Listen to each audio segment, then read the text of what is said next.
consultant, an impact strategist, and a veteran. But one of my heroes, Michael DeGrasse Tyson, said, and it's quoted in the material that you have, no discussion about education of minorities is complete without speaking of Mike Green. So our first speaker up is Mike Green.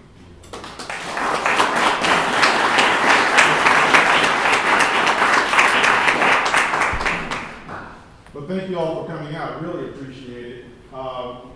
Normally, we say this for the last, but I'm going to do it right from the beginning because I think this is extraordinary what has happened here, what is happening here, and I want to recognize some folks. Mr. Tim Strady, thank you for this facility. Thank you for allowing us to come here today to have this important discussion, and so we really appreciate that. You have a fantastic team here. Al Heron, is Al around? Drea Bell, Tressa Hall, and Max Lipschitz are all here, and they have created this environment for us to have this conversation. So we're very much appreciative of everything that you're doing. Thank you so much. Let me tell you a little bit more about what I'm doing. You see my credentials up there. I'm a columnist with the Governing Institute. I write for the Huffington Post. I contribute to Washington Post and other sites. But I'm also a co-founder of the America 21 Project. I'm also a founder of the Saving America's Black Boys National Campaign.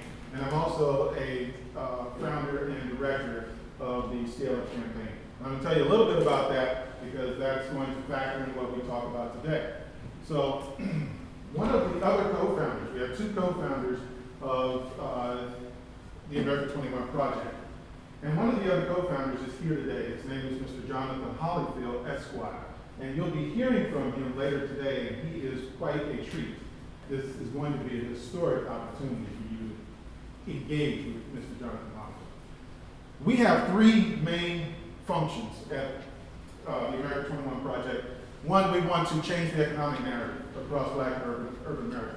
This conversation we're going to have today, we don't have in Black America. Period. We're going to change that. We want to promote inclusive competitiveness. We want to connect the economically disconnected to opportunity. In Saving America's Black Boys, very similar type of construct, but we believe that there needs to be a separate conversation because a lot of the language and vernacular of the innovation economy is not present in our community. And so what we want to do is we want to inform the leadership. We want to develop strategic approaches, and we also want to promote investment in our communities. With Scale Up, I launched Scale Up at the last fall. It was hosted by the Oregon Governor, John Kitzhaber, at the famed headquarters of global marketers White and Kennedy. And Scale Up, since then, has become part of the Clinton Global Initiative and part of the High Growth Entrepreneurship Committee. So we are working on, as you can see, identifying local ready-to-scale enterprises, channeling collaborative resources, and designing inclusive economic frameworks. That's what Scale Up is. So you see there's a lot of overlap with what I'm doing. So let's talk about why we need this summit. The reality is, ladies and gentlemen, this entire economic game that we're playing has changed. Fundamentally. The language is different. Now let's go through a little bit of the language, the vernacular, if you will. Tell me if you use these types of terms at any time during your daily discussions with other folks. Local innovation ecosystem, SBIR, STTR, that's Small Business Innovation Research and Tech Transfer. What about limited partners and general partners? Do we know the difference? What about VCs and angels and private equity? Do we ever talk about that? Do we talk about inclusive competitiveness? What about hackathons and crowdfunding and crowdsourcing? IPOs, M&As, mergers and acquisitions. What about regional innovation clusters? Can we even talk about what's going on here in Tacoma and as a regional innovation cluster? Do we know what that is? What about meetups and startup weekends and SEDS, comprehensive economic development strategies? Do we know who's preparing those documents 5 years out? They're projecting what the economic development in this region is going to be like. Are we part of those discussions? Are we having those discussions? the economic environment requires that we understand the language. So these are some of the things that I work on. And I won't go through them, I'm going to skip through that, but you can see that all of these are overlapping. Here's what I want to talk about. We no longer live in a manufacturing economy. That's gone. As you can see, back when Dr. King was decrying economic disparities on the Washington Mall in 1963, manufacturing had a 25% share or more of the total job share in the private sector. Today it's less than 9%. That's not coming back. Even back then, we had twice the unemployment rate of the national unemployment rate. Today, we still have twice the unemployment rate of the national unemployment rate. That has not changed. But what has changed is the economy. So we want to talk about a new economy, a knowledge-based, tech-driven, globally competitive, innovation economy. That's what we want to talk about today. And it's fueled by investments, private equity investments. Now, since 1969, when John D. Rockefeller formed Venrock and professionalized the VC industry, he fundamentally changed our economy. And high investments, equity investments in high growth enterprises created what we see today. And oh, by the way, 1,400 VC firms today, that's more than 3 VC firms created every single month for 44 years. That's explosive growth in private equity. Where's all that money coming from? Where's it going? Do we even talk about that? So let's talk a little bit about where that money's going right now. Last year, $27 billion. Is that 27 billion? That's right. $27 billion was invested in high growth enterprises. What part of that equation were we involved in? The recipients as high growth enterprises, tech-based enterprises, or the investors? Virtually none. We are statistically nil on both sides of that equation. In other words, we're not competitive in this environment. So let's talk about the angels. Because angels and VCs are different. VCs are looking for ready-to-scale companies. Angels are looking for startups. So angels are also investing $23 billion just last year. Just last year. 67,000 companies. Are we part of that landscape? I can tell you right now, all of the minority angels combined are 4% of that landscape. What part of that 4% are we? And on the flip side, those tech companies, those tech startups that are being created, statistically, how many are created by us? We're innovative, aren't we? Well, there's a pace of innovation that's happening. And what I'm going to try to do now is give you an understanding of how fast this is moving. This event that we're having today, we need to have every week around the country. We need to catch up because we're so far behind. And I'll tell you how far behind we are. Last year, $50 billion, VCs and angels combined, and now we're not even talking about other private equity and institutional investments, but just VCs and angels combined, $50 billion, that's $4 billion on average per month, in 5,800 funded companies. Now you know there's exponentially more companies trying to get funded every month. Are we part of that? Well, how's that happening? It's happening through summits and conferences and forums. It's happening through pitch competitions, demo days. It's happening through all of the various different things that we see up there. Meetups, coffees, lunches. Are we hosting, are we facilitating that type of activity to foster tech-based entrepreneurship, to invest in innovation in our communities? Are we doing that? No. It takes us 3 or 4 weeks just to figure out whether or not we can actually meet to have a conversation. In that time, somebody spent $4 billion. and created another 6,000 companies. And we're just figuring out, well, let me check my calendar. It's, ladies and gentlemen, we're falling behind.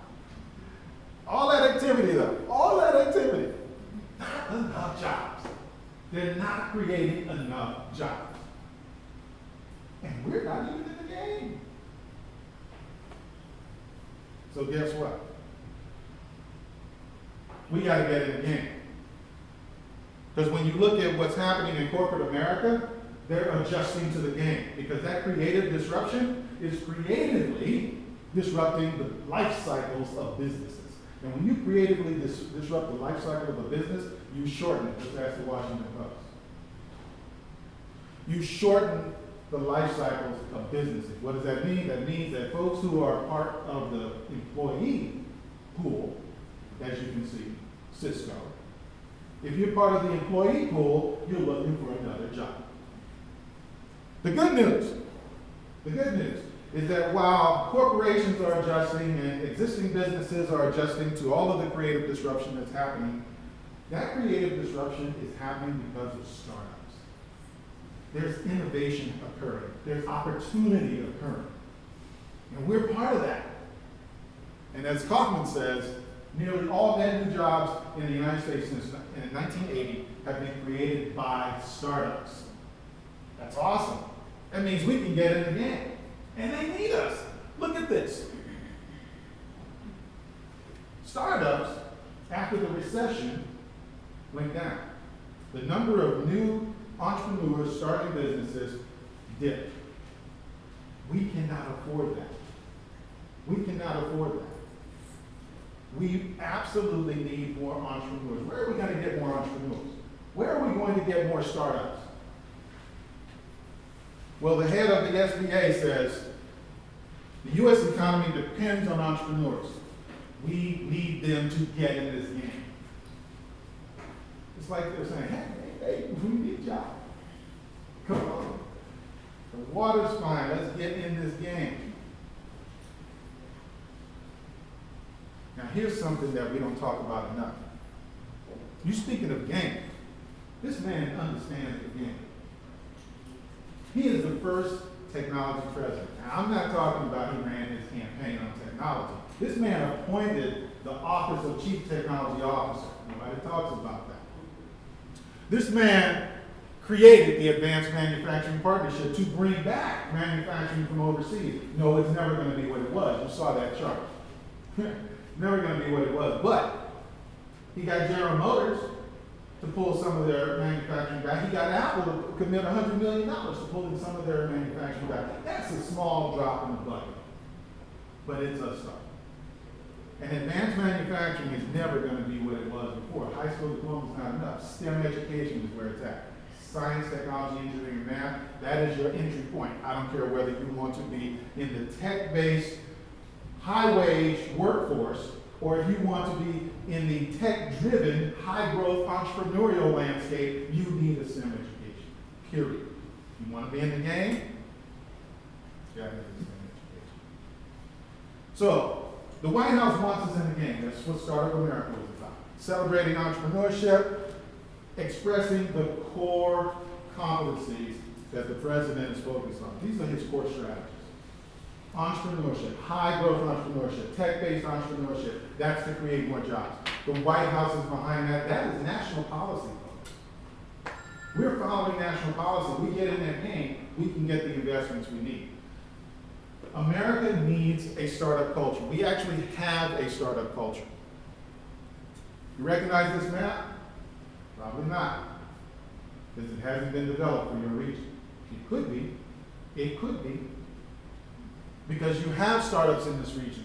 You have incubators. You have co-working spaces. You have all the various different things. You have an ecosystem in this region. But who's putting together the framework so that you have a place to go and check it out and get the resources?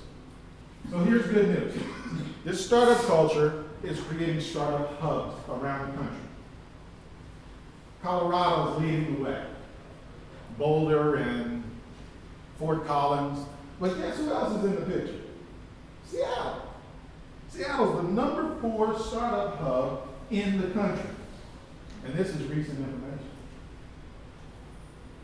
So you're right in the shadow of the #4 technology startup hub in the nation. Tacoma has an opportunity. But guess who else is in there? That's right. I put a few hours in there. We've got Oregon folks in the house. Corvallis, Bend, and Portland. Imagine that. Corvallis, Bend, and Portland. Oregon recognizes that they have some core competencies. They have some competitive advantages, and they're leaning toward those. They're investing in those. And so these little cities that you probably never heard of are starting to become startup hubs. Why can't Tacoma become a startup hub? Why can't Tacoma become an inclusive economic landscape in the innovation economy? So last month in San Diego, in a setting very similar to this one, a bunch of folks got together just like you. That's a picture of it. And they wanted to talk about what drives San Diego's innovation economy. And here's what they came up with. They asked the question, why San Diego? Well, they found out that they have 30 to 40 startups just in their downtown area alone. They asked about, well, what is attracting people to come to San Diego and set up shop? It's the policy. Gifts of land and building. Everybody's bought into it. It's not just entrepreneurs coming. You actually have to have investments that drive that entrepreneurial spirit. But they also have problems. They looked around the room and saw that there weren't enough of different types of people in the room. So they weren't having a very diverse conversation. They realized that there's a whole swath of people out there in San Diego that were not involved in that conversation in that room. And they realized they had education gaps. So we have those problems. Everybody has those problems, but they're talking about how to fix those problems. So what's a startup ecosystem? If you look at this report, it talks about your output. How many startups do you have? How many are being funded? Where are they? All of these various different types of indices that you can use, you don't have to reinvent the wheel, they already exist. Application to Tacoma is what we want to talk about. So New York did a study. And what they found is what's driving the New York Tech's turnaround was technology. But they found that they had specific types of skills in their region. And they applied that technology to those skills, and they blossomed. And they created more jobs. In fact, the mayor of New York Mayor Bloomberg was boasting about the fact that New York actually recovered twice as fast as the entire nation from the recession. What he didn't boast about was the fact that they have a 50% unemployment rate. I'll say that again. They have a 50% unemployment rate for African Americans, and that includes those with degrees. So they asked some of these questions, and in that report, they answered. They identified where their startups were. They identified which ones were getting funded. They did this zip code by zip code, so that they had a real understanding of their landscape. And they had to fund this. They had to fund this research. They had to fund these strategy tables.